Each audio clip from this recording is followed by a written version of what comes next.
Maliit man o malaki, kaliwat kanan ang kaso ng katiwalian. Ganito pa rin ang kwento sa ating hukbong sandatahan. May natitira pa kayang pondo para sa maliliit na sundalo?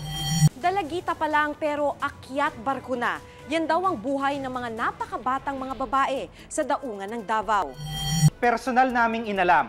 Sinaliksik ang bawat anggulo. Bawat detalye kinumpleto. Lahat ng yan nakatala Sa Reporter's Notebook. Miserable ang pabahay at madalas nakatira sa squatters area. Yan ang buhay ng ating mga sundalo. Kaya't marami ang nagalit ng mabulgar ang gastos para sa isang resort sa Boracay na para raw sa AFP.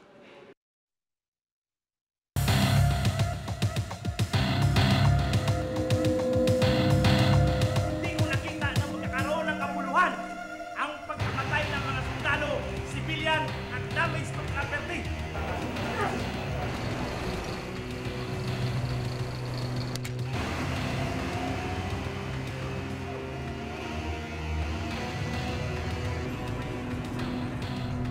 Bahay ba yan? Simbahan? Sa mga nakalipas na taon, binulabog ng samut-saring kontrobersya ang Armed Forces of the Philippines. Institusyong tagapangalaga ng kaligtasan at kapayapaan ng AFP. Alam niyo ba na pula para Los Garcia? Pero sandamakmak na katiwalian daw ang nagaganap.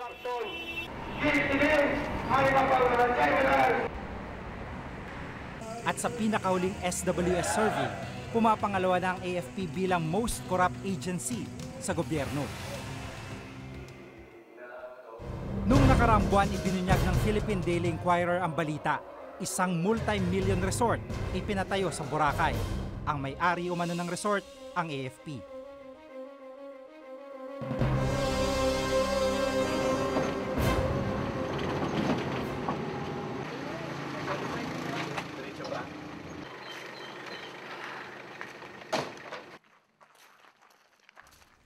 Pinuntahan namin ang kontrobersyal na resort sa Boracay, ang Sampaguita Family Recreation Center. Sa aming nakita, 10 kwarto nang tapos at ginagamit na raw ng mga sundalong pumupunta doon. Simple ang disenyo pero ang bawat kwarto may sariling TV, CR at aircon. Ito ang orihinal na plano ng resort. Elegante, grandioso kung ang planong pagbabasehan. Base sa plano, bukod sa 2 3-story buildings na ipatatayo, magkakaroon din ng swimming pool ang resort, rest house para sa mga opisyal at 2 pavilions. Tinatayang aabot sa 10 milyong piso ang magagastos kapag natapos ang buong resort. Sa halagang ito, 10,000 bota ang kayang bilhin para sa mga sundalo. Ang pamunuan ng AFP agad itinangging sa kanilang proyekto. Ayon sa kanila, hindi galing sa kanilang pondo ang ginastos sa pagpapatayo ng resort sa Boracay. Alam mo, ilang beses naming sinabi na yung resort sa Boracay, hindi AAP project. That a single centavo of government funds has been infused in that project. Isang pribadong grupo ang itinuturo nilang nagpondo sa proyekto. Ang Kapulungan ng mga Kawal sa Kapuluan o KKK, isang foundation na nakabase sa Cebu. Sa kabila ng kakulangan sa supplies para sa mga sundalong napapalaban sa gera, nagpatayo ng ganitong proyekto dito sa Boracay, ang AFP. Pero ang kanilang katwiran galing daw sa pribado ang pondong ginamit dito. Kaya naman ang palaisipan, ano ang kapalit? Ayon kay Vincent Lazatin ng Transparency and Accountability Network, nakakabahala ang tulong na ginawa ng nagpakilalang foundation. Higit lalong kailangan daw itong busisiin dahil sinasabing galing sa private donations ang resort. Nothing is for free. Laging may kapalit yun. So, ang tanong dyan, ano bang kapalit? Inamin sa amin ni Nelson Yuvalios, pinuno ng KKK Foundation, malapit siya sa ilang military officials. Pero iginit niyang walang kapalit ang kanilang pagpapatayo ng resort para sa mga sundalo. We decided to create a foundation with the sole purpose of helping the less fortunate soldiers, but not limited to the soldiers. Later on, if we have the time, if we have the chance, if we have the resources, we will also bring this to the civilian populace who need our support. Pagkatapos ng mga expose, pansamantalang inihinto ang pagpapagawa dito sa proyektong ito. Dapat sana 2 gusali, bawat gusali may tigta 30 kwarto. Kaya lamang ayon sa militar na ubusan na rin ng pondo ang grupong nagbibigay sa kanila. Nang aming busisiyan ng record ng KKK Foundation, nalaman naming hindi ito rehistrado sa Securities and Exchange Commission. Bukod dito, wala ring building permit ang pagpapatayo ng resort ayon sa mayor ng lugar. Pribadong grupo raw ang KKK Foundation, pero nang aming hingin ang listahan ng mga opisyal ng grupo, ilang mga militar ang nakatalang opisyal nito. Sa AFP Bulletin nakita namin ang ilang donor sa resort, military officials din.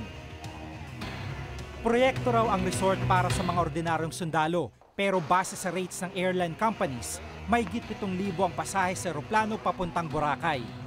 Paano makakarating sa isla ang ordinaryong sundalo kung mahigit 8,000 lang ang sahod nito kada buwan? Ang hirap maniwala na yung resort na ito ay para sa lahat ng mga sundalo. Tama, mahal siguro kung aeroplano gagamitin mo. Pero meron man tayong RORO dyan na nanggagaling dito sa Luzon, yung nautical highways. At marami po kaming memorandum agreement sa mga barko na nagbibigay sa amin ng 50% discount. Kaugnay ng resort sa Boracay, isang Army commander sa Davao ang bumatikos sa proyekto. Hindi raw ito ang kailangan ng mga sundalo. At dahil sa kanyang pagbatikos sa proyekto, sinibak sa pwesto si Colonel Ricardo Morales. Ayon sa AFP, misjudgment ang ginawa ni Morales, kaya sinibak ito. Hindi raw galing sa pondo ng AFP ang pagpapagawa ng resort sa Boracay. Galing man sa sinasabing donasyon, tila mas mabuti sanang nalagay ito sa mas mahalagang mga bagay. Pero inuulan man ng batikos, buo pa rin ang panindigan ng AFP. Wala ba kaming karapatan ma-enjoy yung Boracay na pinapaskil natin sa buong mundo na isang world-class tourist attraction? Lahat tayo nahihirapan sa panahon na ito. At siguro mas maganda kung yung gastos nilang AFP is spent on essentials. For example, to properly equip our soldiers and to make sure that they are ready to carry out their mission.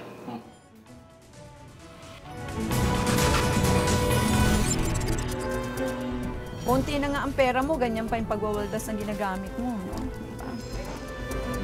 Malayo sa Pinas, malapit sa tukso. Ganyan ang buhay OFW sa Saipan. Mga Pinay na naghuhubad sa bar. Kababayan na nagiging karelasyon. Siyempre, malulungkot ka. Malalaman niyo ito sigurado. Ano ba? Maraming pamilya na rin sa Pilipinas ang nagdusa dahil sa Saipan Temptation Island. Miyerkules sa Pinoy Abroad. Mga inabusong kababayan nakahanap ng mapagarugang tahanan. Bisitahin ang House of Hope sa Saipan. Ngayong Miyerkules sa Pinoy Abroad.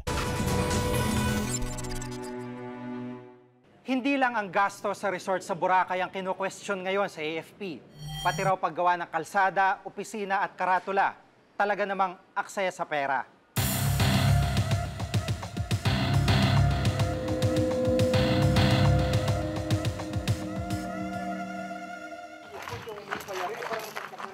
Bukod sa kontrobersyal na resort sa Boracay,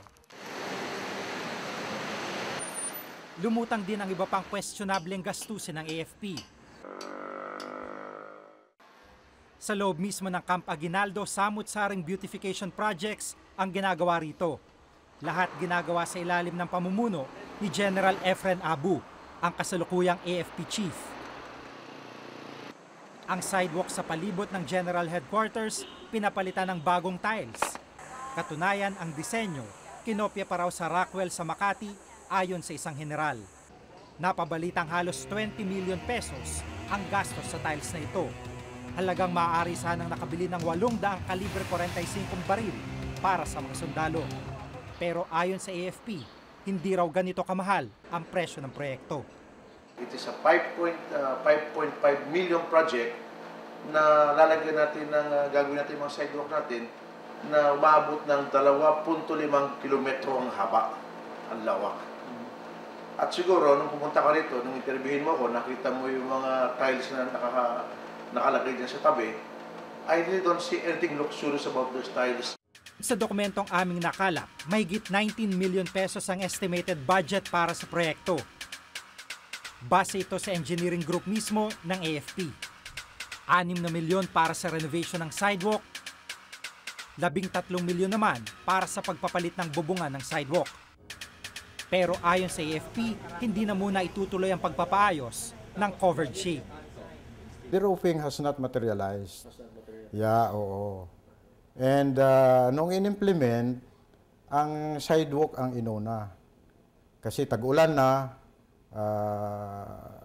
may mga cracks na yung mga sidewalk, and for a long time, hindi pa rin na-repair yung mga sidewalk na yan na commonly used by our people. Si Professor Clarita Carlos, 4 na taong nanilbihan sa Camp Aguinaldo bilang presidente ng National Defense College. Hindi siya makapaniwalang bitak-bitak ang mga sidewalk sa kampo. Maayos naman yung sidewalk na yun. As a matter of fact, ang kapal-kapal ng semento na yun, no? Siguro parang yung tulad yan ng mga daan dito na okay pa naman, tinutungkab nila para mayroong bagong kontrata, no? Mahirap naman magsabi dahil hindi ko naman alam talaga ang sitwasyon on the ground, no? Pero siguro sidewalk yung hindi top priority na pagkagastusan mo. Naging mainit ang issue sa pagpapagawa ng sidewalk. Laman ito ng mga balita pati sa loob ng kampo. Katunayan, isang mataas na opisyal ng AFP ang pumuna sa proyekto. Hindi raw ito napapanahon ayon kay Vice Chief of Staff Ariston de los Reyes. Pero ayon sa mga pahayagan, matapos batikusin ng proyekto, mga banta sa text daw ang natanggap ng kanyang asawa. Tumanggi na rin silang humarap pa sa amin. Ang White House tirahan ng Chief of Staff ng AFP. Hindi rin daw baryang ginasto sa pagpapaayos sa loob. Hindi kami pinayagang makapasok sa loob nito, pero base sa dokumentong nakalap namin, ire-renovate ang mansion. Papalitan ng bubong at mga sahig nito, maging ang mga pinto at bintana. Magkakaroon din ng mga bagong chandelier ang White House, pati CR nito, ire-renovate din. 3 milyong pisong gagastusin sa renovation ng White House. Halagang mas napakinabangan sana ng mga sundalo. Gusto ba niyo ang chief of staff natin pupunta ng mga bisita dyan yung sweldo niya sira-sira na at siguro yung kisame niya halos bumagsak na? Abay siguro bigyan natin ng konting dignidad naman. It's important that all our public servants work in good quarters, in good offices, but hindi naman kailangan luxurious ang office if that in fact is the case. Kapansin-pansing bago din ang street sign sa loob ng kampo. Pati karatula ng mga opisina bago rin.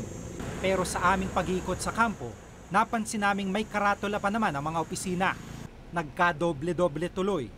3 milyong piso na gasto sa mga ito base sa mga dokumentong nakalap namin. Halagang maaari sanang nakabili ng 100,000 bala ng baril. Ito naman ang St. Ignatius Cathedral ng kampo. Kadalasan dito daw nagsisimba ang mga general at matataas na opisyal ng AFP. Pina-split type aircon na rin ng AFP ang loob ng simbahan. Alam mo, itong pagpapa-aircon ng simbahan, sa personal experience ko at saka nakikita ko yung pare na pinapawisan. Alam mo naman yung pare at nakasuot ng priest robe, no? So mainit talaga yan. Halos hindi ko marinig yung sinasabi ng pare, lalo-lalo na sa humili niya dahil sa lakas ng electric fan. At saka yung electric fan, nakaka-epekto sa static doon sa sound system. Kaya sabi ko, maybe this is maybe a gift to God. Sa dokumentong aming nakalap, 2.7 million pesos ang gasto sa pagpapa-aircon sa simbahan, kasama ng paglalagay sa mga sliding doors dito. Halagang nakapagbigay sana na mahigit 2,000 battle dress para sa mga sundalo. Pero ayon sa AFP, para sa publiko rin naman daw ang simbahan at hindi lang sa mga sundalo. Ang Consolidated Mess Hall ang bagong kantina ng mga enlisted personnel. Pina-aircon na rin ito, bagong tiles, bagong pintura. Magkakaroon din ito ng mga bagong gamit. Aabot sa 3.3 million pesos ang gasto sa renovation ng kantina ito base sa dokumentong ibinigay sa amin. Halagang nakabili sana na mahigit 1,000 Armalite rifle para sa mga sundalo. Milyon-milyon ang ginagastos ng AFP sa infrastructures ngayon. Ahensyang minsang nagsabing salat sa pondo kaya kulang-kulang ang gamit ng mga sundalo. Pero ngayon, milyong halaga ng pera inilaan sa mga proyekto. Alam mong konti lang ang pera mo eh. Konti na nga ang pera mo, ganyan pa yung pagwawaldas na ginagamit mo, no? Di ba? Ay, hindi ko nakikita misprioritization dito eh. Dahil repair of facilities and infrastructure to eh. Hindi naman daw napapabayaan ng AFP ang ibang mas mahalagang kailangan ng mga sundalo. Katunayan, ipinakita sa amin ang ipinapagawang housing units para sa mga ordinaryong sundalo. Tugon sa mga reklamo ng ilang sundalo noon.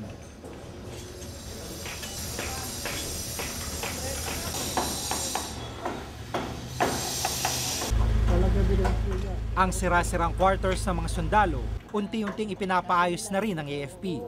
Pero tila hindi ito ang katapusan ng kalbaryo ng mga problema sa AFP. Ito ang Centennial Village sa Taguig. Karamihan sa mga residente rito, mga sundalo. Samot-saring problema ang kanilang reklamo. Tumanda na sa pagkasundalo si Sergeant Agbayani Caldi. Pero hanggang ngayon, ang kanyang pangarap na pabahay hindi pa rin dumarating. Magre-retiro na nga sa serbisyo pero wala pa rin daw ipinagbago ang hirap ng kanyang buhay sundalo. Nahihirapan nga kami gawa ng wala kaming bahay. Unang-una yung sweldo hindi sapat. Ang mga benepisyong ipinangako sa kanila tila nakalimutan na raw. Parang napapabayaan dahil ang ibang na nagkakaroon sila. Samantala sa amin na matagal sa field, hindi napapansin yung buhay namin. Si Sergeant Esteban Alegre naman 30 taon na bilang sundalo. Sa Centennial Village nakalagay ang karatulang ito, alay daw sa mga sundalo ang pabahay. Pero ang mga tulad ni Sergeant Alegre, nangungupahan daw sa lugar. Kaya naman masama ang loob niya. Nakalagay doon, alay ng Pangulo sa Kawal Pilipino. Sana libre ito. Kasi alay, di ba? Sa Camp Texon sa Bulacan, walang patidang training ng mga sundalo ng 1st Scout Ranger Regiment. Ang kanilang paghihirap, tila hindi lang sa training nagtatapos. 10.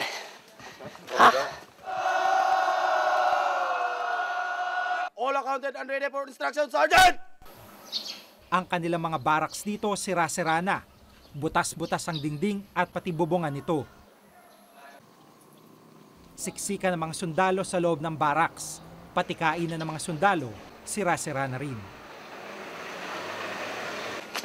Talagang kung makikita nyo, yung mga barracks natin is, sabi ko nga, dati pa tong barracks, dati pa tong building ng 1st Scout Ranger Regiment na ibinigay na lang sa training school. So yung facilities, yung mga buildings ay talaga namang luma na. And they need repair. Kaaya-aya mga proyekto ng AFP. Pero hindi bariyang ginugugol sa mga ito. Sa gitna ng tumitinding krisis at sa dami ng problemang mas dapat tinutugunan ng AFP, sana sa mas mahalagang bagay na lang mapunta ang perang nagmula rin sa tao. Ako si Jig Manicad at ito ang nakatala sa aking Reporter's Notebook.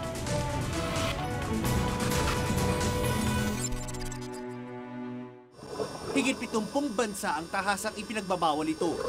Romblon pa lang ang natatanging lugar sa mundo na may legal na compressor fishing.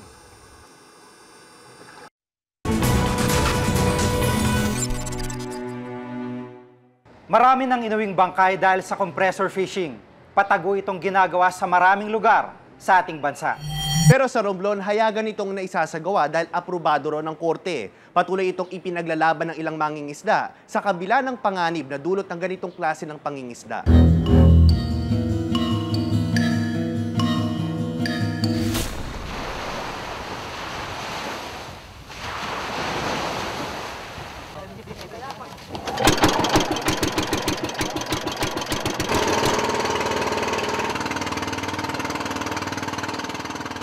Maagang-maaga pa ay papunta na sa laot si Mang Eduardo.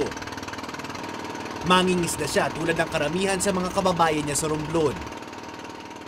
Ngunit itulad ng karamihan sa kanila na nabubuhay sa tradisyonal na pangingisda, si Mang Eduardo ay isang compressor fisherman. Sumama kami sa pangingisda nila. Ito ang aming nasaksihan. Manipis sa kahoy lang ang flippers. Walang kahit na anong proteksyon sa katawan. Sa kabila nito, handa si Mang Eduardo na sumisid ng lampas 50 metro para lang makahuli ng isda. Ang tanging gamit niya, isang manipis sa plastic hose. Dito nakadepende ang kanyang hininga.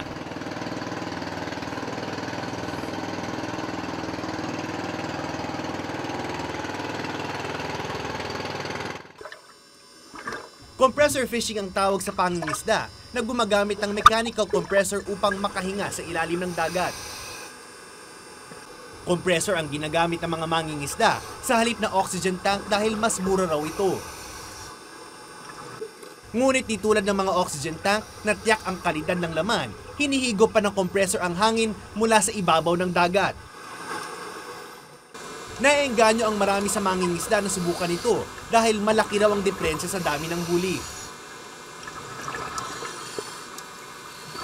Wala naman tayong maibibigay na wala rin maibibigay ang barangay sa mga taong apektado.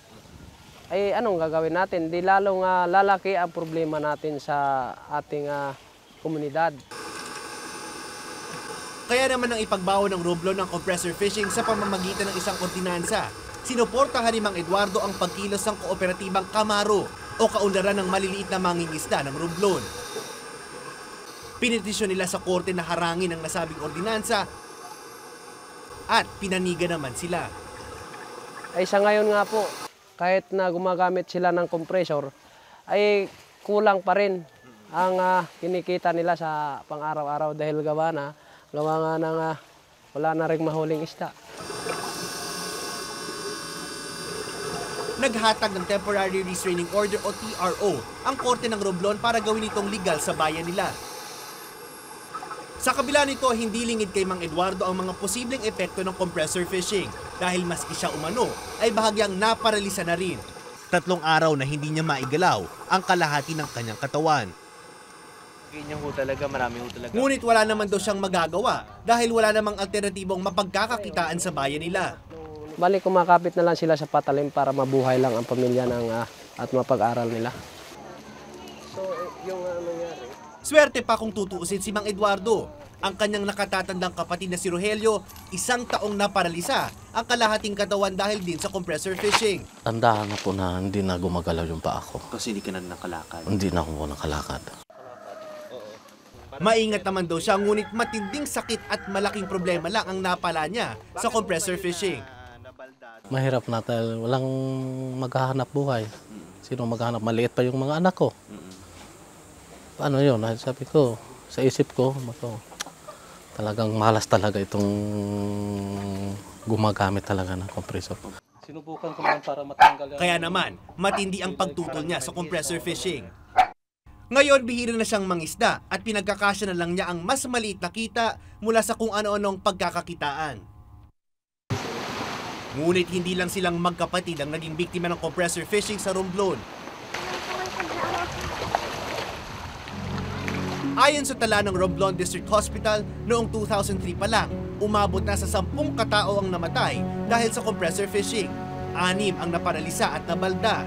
Hindi pa kasama rito ang mga kasong hindi na naiulat pa sa pamahalaan. May mga emotional dyan na sana nga kumikita na, napapabayaan ngayon ng pamilya dahil sa pagkawala ng maghahanap buhay na ama. At ang pangalawa, kung siya naman ay mabubuhay, nagkakaroon siya ng tinatawag na permanent damage, yung tinatawag na paralysis.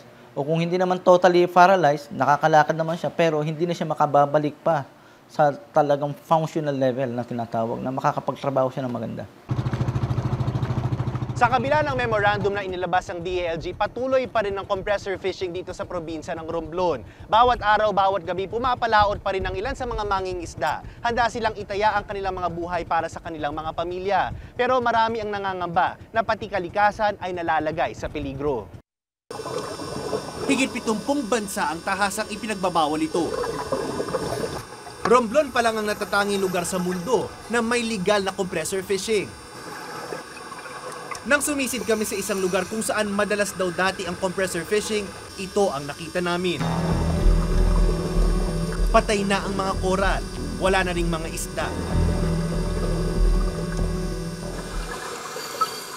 Sa ngayon, walang pambansang batas sa tahasang nagbabawal sa compressor fishing. Kinakailangan pang magpasa ng kanya-kanyang ordinansa ang bawat bayan. Bukod pa rito, ipinapaubaya ng Republic Act 8550 o ng Philippine Fisheries Code of 1998 ang pangangalaga ng municipal water sa mga lokal na pamahalaan na karaniwan ay limitado umano ang puwersang pangkaragatan. Kung hindi na ipatupad ng maayos yung batas, maaaring paliit ng yung mahuhuli nila. Isa pang problema doon ay wala silang pinagkukunang alternatibong pangkabuhayan maliban doon sa pangingisda. Kahit si Mayor Merida ay inis na rin sa sitwasyon. Takot din kaming ma-contempt of court, kaya hanggat maaari, and siyempre respeto namin yung husgado eh. Sinubukan naming kapanayamin si Judge Vedasto Marco, ang judge na humahawak ng kaso, ngunit tumanggi siyang magbigay ng pahayag hinggil dito. Para sa mga taga-Kamaro, ang pagkatig sa kanila ng korte ay simbolo raw ng pagkilala sa kanilang karapatang piliin kung paano nila isusugal ang kanilang buhay para buhayin ang kanilang mga pamilya. Natakpalay na delikado siya. Ang pagkakaroon ng sistemang ganon, o mga pangyayaring ganon, dahil sa pag-aabuso ng gumagamit. Ngunit isang ayon si Dr. Magalong dito. Sa pagtagal kasi ng panahon, maapektuhan daw ang kalusugan ng maninisid.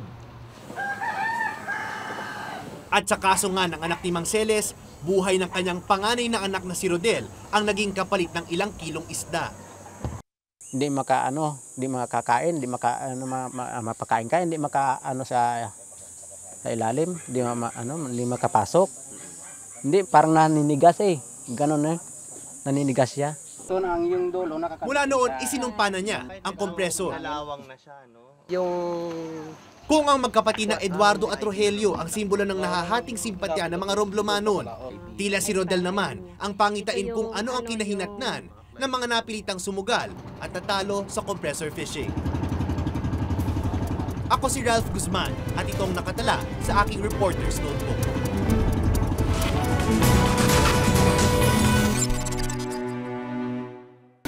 Katakot-takot na dusa raw ang dinaranas ng mga nag-aakyat barko, pero dahil wala raw silang magawa, pikit mata na lamang nilang pinagpapatuloy ang ganitong klase ng gawain. Mga bata pa pero inuumaga na sa pier, batang akyat barko ang tawag na sa kanila. Ang kanilang customer, mga seaman mula sa iba't ibang panig ng mundo na dumadaong sa pier sa Davao.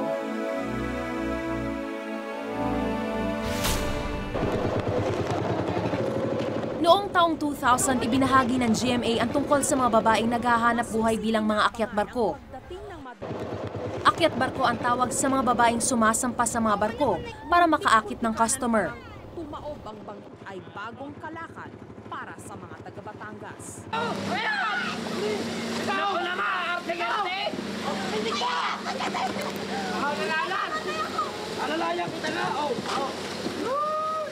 Nadiskubre namin na hanggang ngayon, tuloy pa rin ito. Pero ang nakaalarma pati mga menor de edad, akyat barko na rin.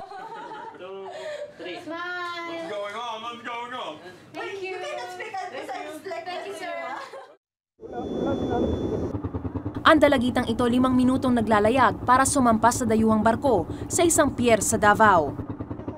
Si Jane di niya tunay na pangalan, 17 anyos pa lang, 1 taon nang akyat barko. Pero kapag pinagmasdan mo siya, wala nang bakas ng kamusmusan na makikita sa kanya. 4 na buwan na siyang nagdadalang tao sa pangalawa niyang anak. Ang una bunga ng pagmamahala nila ng dating kasintahan nung 15 anyos siya. Ang dinadala niya ngayon, bunga naman ng akyat barko. Madaling nakasampa si Jane sa barko. Walang bantay na pumigil o sumita sa kanya.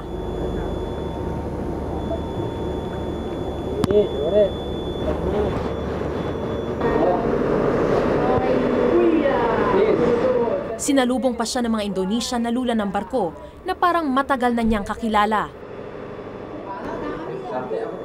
Nakipagtawaran si Jane sa halagang $30 pababa.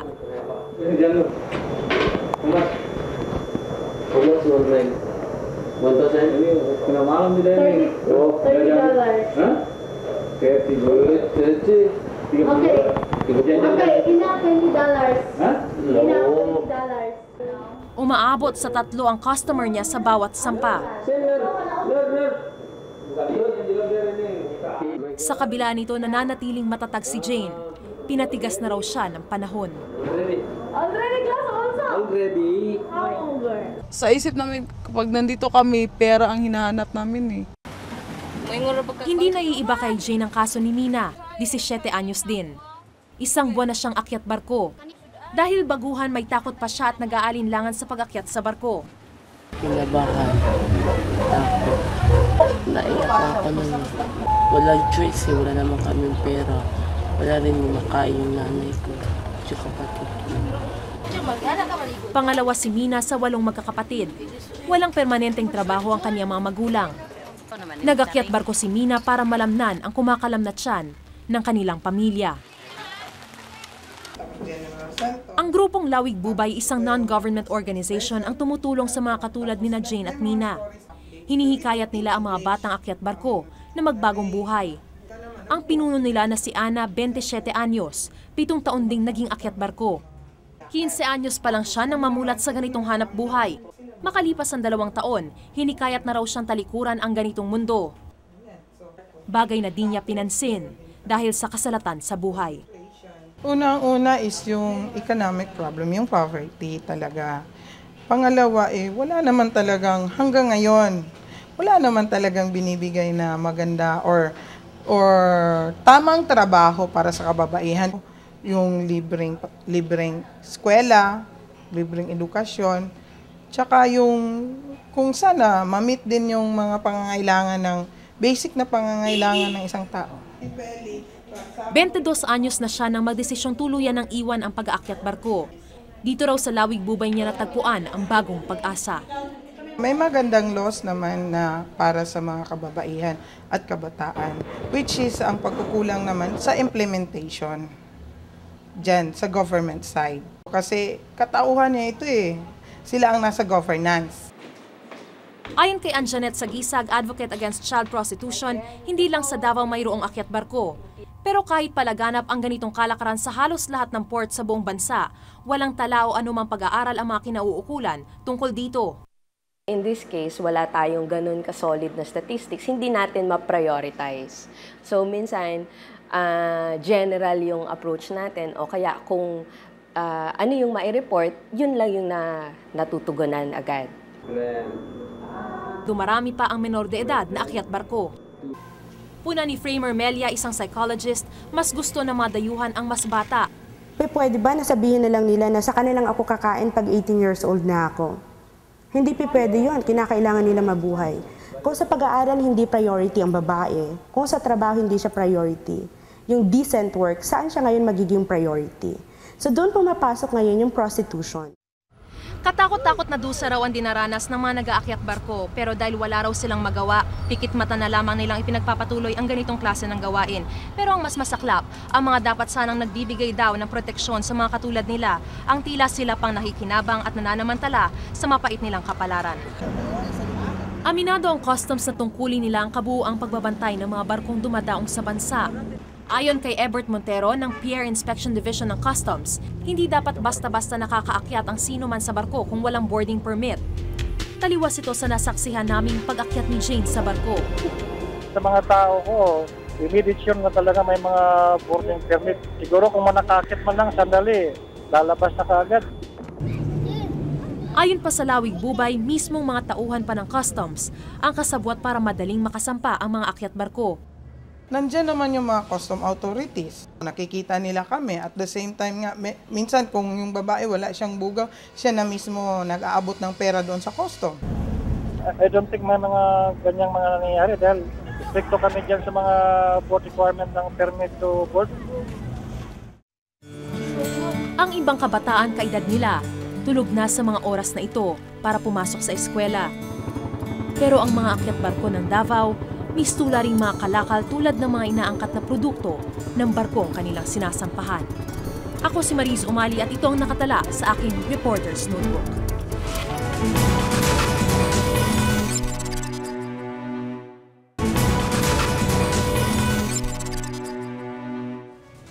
Kung may nais kayong ipasiyasat na isyo balita, maaari kayong tumawag sa amin sa numerong 928-4239. Maaari rin po kayong mag-email sa amin sa reportersnotebook@gmanetwork.com. Para sa malalimang pagtingin sa mga issue o balita, samahan niyo po kami muli sa susunod na Martes. Ako si Maki Pulido. Ako si Giga Manikad at ito ang Reporter's Notebook.